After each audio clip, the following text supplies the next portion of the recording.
It's closing weekend at Del Mar. Let's get to it. Today's video is brought to you by Assiniboia Downs Gaming and Event Center. Be sure to tune into this channel live Mondays at 8 p.m. Eastern for Monday Night Lights, hosted by Trust the Profits. Hello, everyone. Welcome to another edition of the Pick 5 Player Show. I'm your host, Michael Pellerin, a.k.a. Horse Guy Mike. And today we're talking about this Saturday's late Pick 5 at Del Mar, September 9th. We've got two graded stakes races as part of the card, finished off by the Grade 1 Del Mar Debutante. So really exciting card. Let's go ahead and dive in. We're going to get started with race number 7 for leg 1. We've got the Grade 2 John C. Mabee going 1 1/8 on the turf course there at Del Mar. We've got two standouts here. I didn't go very deep in any of the other legs, so I didn't feel like I had to make a choice between the two likely favorites here. If I was going deep in any of the later races, probably would have made a choice here, but I do have another single later in the card. So the first one I'm going to talk about is the number 3 Oak Horse for Juan Hernandez and Phil D'Amato. We're coming off of a 91 Brisnet at Del Mar in July, going the same distance on the same track, won that race by a nose.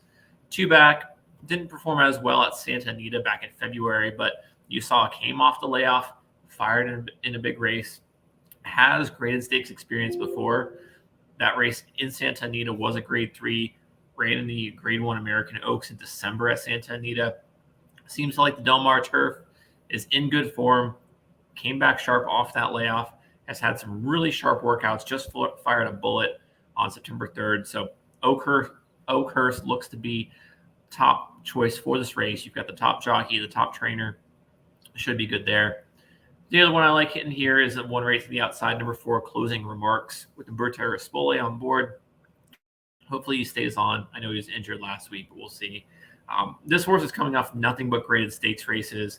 I think it's like 10 graded stakes in a row. Has performed well in each of them. Won its last Grade 2, the Yellow Ribbon at Del Mar on August 12th by a neck. Great horse, stretching out a little bit in distance. Last time it ran 1 1/8, got 6th. So maybe the added distance might be a little bit of a problem, but I think these two horses stand head and shoulders above this field. So these are the two that I'm going to be going with, the number 3 and the number 4. The number 6 is also interesting. Turner Loose was also in that Yellow Ribbon, was first time with Phil D'Amato, Antonio Fresu. Maybe second time with the new trainer, was able to turn the tides, but got 5th, well beaten in that race by Closing Remarks. So not one I'm looking to utilize. Next up, we're going to be moving on to leg number 2, race 8. It's a 50K allowance going 6 furlongs on the dirt. A little sprint race here. We're going to start with the number 1 horse, Storm the Night. Last out, 92 Brisnet, won that race by 3 1/4. It was only a maiden claiming race, so it is a big step up in class. But that speed figure, being at Del Mar, it's higher than basically any other horse in this race. So if it can replicate that, it'll be able to beat anyone here, no matter the class upgrade or not. Before that, it was racing at Santa Anita back in June and May. It was claimed by Peter Miller, 3 back. So maybe Peter Miller's kind of found the secret to this horse. We'll see. I think Storm the Night's one we got to include here. Moving to the outside a little bit, we're going to go with the number 4, Mars on Fire, with Diego Pereira. And this is a horse I like because it's so lightly raced. You know, when you've got these races where you see a lot of the sameness, a lot of similar speed figures, and horses not winning, not really finishing where you want them to, and then you come across a horse that's lightly raced, new trainer change, it's definitely a question mark that you want to throw in, maybe at a bigger price. Race at Golden Gate in April, first with the new trainer, with Stephen Miyati. Was previously trained by Phil D'Amato and only raced for him 1 time. That was at Del Mar last year. So moving from Golden Gate on the synthetic there to the dirt here at Del Mar, you got to think it's a big confidence step up here for the trainer. I like it. I like that this horse is kind of a question mark. You'll probably get a huge price on it. So one I'm going to be including just as kind of a mystery for me. And my top choice in this race is going to be the number 6, Mr. Disrespectful. This is one of those horses that likes to go gate to wire. 93 Brisnet last out, won easily by four lengths at Del Mar on August 6th. So this horse should look to get out on the lead. pretty easily. Not a ton of pace here. We got a couple E styles, but we got a good mix of E's and P's and only one true S. So it could get hot up front. This one is the best of the speed horses. So if we aren't able to get a gate to wire winner, look for a horse like the number 11 worth looking to come from off the pace. Or let's see who else we got. Number 5, Trusty Rusty. One of those might come from off the pace, but I'm going to stick with the 3 that I've got here. Hope that they're able to just kind of go gate to wire. One of my 3 will be able to make it forward. Next up, leg 3, race number 9. We have an 83K allowance going a mile on the turf. My number 1 choice here is the number 2 horse, Seal Horse, Richard Mandella and Umberto Rispoli. This horse won. I was back at Del Mar on August 19th. This horse won on that day, made an 82K. Had a really impressive win, 91 Brisnet speed figure that day, going a mile and an eighth on the turf. Cutback shouldn't hurt him at all. This horse was already in first place by the time they hit the stretch and basically just extended its lead the entire way. Had a ton of energy. So should be able to power home. Big field. Hopefully you'll be able to get a good price.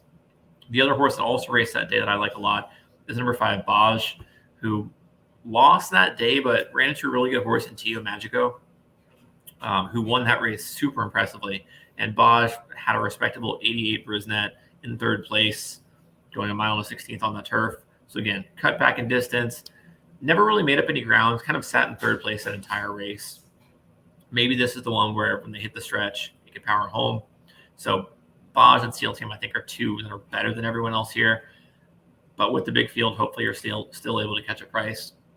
I do like the number 8 horse, Yogi Boy, at a little bit of a price here. This is a true S style, so he'll be coming from way back, and you don't really know what you're getting.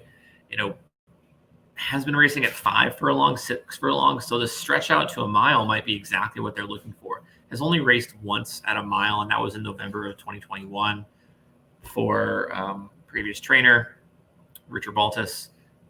Maybe the stretch out in distance is exactly what this horse needs.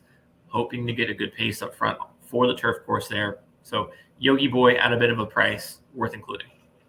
And the last one I like here is, again, another question mark, the number 10, Wodaton, for Phil D'Amato, top trainer, and Luca Panici. This horse was a British horse with running in Great Britain for its entire career. First time coming over here at Santa Anita back in June. Didn't really fire. Got 9th, 65 Brisnet. Wasn't impressive at all. But first race in America was running at 6.5 furlongs. I think getting that second race under the belt, having that little bit of a layoff to get used to the style of racing over here, and stretching out in distance to be more what they were running back in Europe, I think this is going to be a really good spot for this horse here. And again, top trainer, kind of a question mark horse. So that's the 4th choice here for me. Those are my 4: Seal Team, Baj, Yogi Boy, and Wodaton. And then we're going to move on to the main showcase, leg 4. That's race number 10, the Grade 1 Del Mar Debutante, going 7 furlongs on the dirt. This is for 2-year-old fillies. And I think there's an absolute monster here, and that's the number 7 Dream Force, who I have completely singled in this huge field. This horse has won back-to-back races, including the Grade 3 Sorrento here at Del Mar. Won at Pleasanton on its debut. It was an impressive race. Won by 3 1/4 that day. Came backed up its performance at Del Mar, winning by another 3-length victory, 92 Brisnet. This horse is an absolute monster, has never really been tested, and I think it's going to love the stretch out in distance. You can see when it hit the stretch, it just got even further ahead, was under a hand ride essentially the entire time. I think Dreamfire is going to be a monster next year. We'll see. Maybe the waters are too deep for this trainer who doesn't really have an impressive grade of the stakes victory. I don't even know who this trainer, never heard of this trainer before except for this horse. So hopefully this horse will help him get into like the center stage. So I love Dreamfire here. Some other ones worth mentioning: Pushiness for Umberto Rispoli and Michael McCarthy. Won at Del Mar at 5.5 furlongs, so stretching out a little bit here. But on its debut and its maiden at Santa Anita, got a 96 Brisnet, won that race by 6 1/4. So really impressive maiden. Came back and won again at Del Mar, not as impressively and not as high of a speed figure, but has some talent there. The number 1, Julia's Dream. Again, undefeated horse at Del Mar, won by 5 lengths in a maiden 82K, going 5 furlongs. So maybe that horse is also something fantastic here. It just doesn't have the experience that Dreamfire has. So Julia's Dreaming is one that I would be interested in. Pushiness is one I'd be interested in. A couple other ones here have some talent, but I think Dreamfire has the pedigree, has the desire. So this is the one I'm going to be singling in this ticket. Dreamfire in this big Del Mar Debutante Grade 1. Moving on to the last race, leg number 5, race 11. We have an 82K maiden going 1 mile on the turf. First horse I'm going to be looking at is the number 5. The number 6 horse. That's Spy Catcher for Mark Glatt, Ramon Vasquez. This horse has been firing seconds, third, second. It's just not getting there to win. It had a long layoff, has not raced since December of last year, but it is dropping in class. It was racing in graded stakes races last year, Hollywood Derby, the Del Mar Derby, and it was competing. It wasn't struggling. It was getting seconds in those graded stakes races. So dropping down to a maiden race to finally, hopefully, get over that hump. I think Spy Catcher is going to be incredibly dangerous here. Has tactical speed, usually likes to sit third or second and then make that move at the end. Just hasn't been able to make that proper move. So hopefully it can get over the hump and get a surprise here. I'm going to go to the outside of that horse with the number 8, Chase Tornado for Bob Baffer with Juan Hernandez aboard. Last race, a mile on the firm turf here at Del Mar. Got a close second by only half length, and that was in July. So you have to assume close race in a similar style, has the experience, should be coming from off the pace here. So if we do have, with a large field like this, somewhat of a hot pace, should set up pretty well for him coming down that stretch on the turf course. So I think Chase Tornado and Spy Catcher are the 2 obvious ones here. And then I do like an also eligible if it draws in, which I assume maybe it will. It is 4th on the also eligible list, so we don't know. And that's the number 16, Uncle Oscar, for David Hoffman's and Mike Smith aboard. Again, ran second into a similar crowd last out August 19th at Del Mar in an 82K maiden race. Got second, 87 Brisnet. Maybe you can turn the tides here. I like that it has experience at the distance, going a mile and an eighth last time out, ran a mile on the turf course here at Del Mar 2 back. So likes the turf course, has the experience here. Hopefully it draws in. It's give me a third option in this race, but we'll see. None of the other horses here really stood out to me. So going a little bit skinny. We'll see if Uncle Oscar draws in, but for now, here's my ticket. Going skinny in the first 2 legs, going 3-4 in race 7, 1-4-6 in race 8, 2-5-8-10 in race 9, singling the 7 in race 10, and then race 11 going 6-8. And if that 16 draws in, we're going to have a total of a $36 ticket on a 50-cent base. Well, thank you so much for watching and listening. I'm Horse Guy Mike. Make sure to like and subscribe. Follow along on Twitter at Horse Guy Mike and at Trust the Profits. Comment below on your best bet for Del Mar closing weekend, either this Saturday or Sunday and their big day there, or even Wednesday for their final closing day. Thank you so much. Have a great day.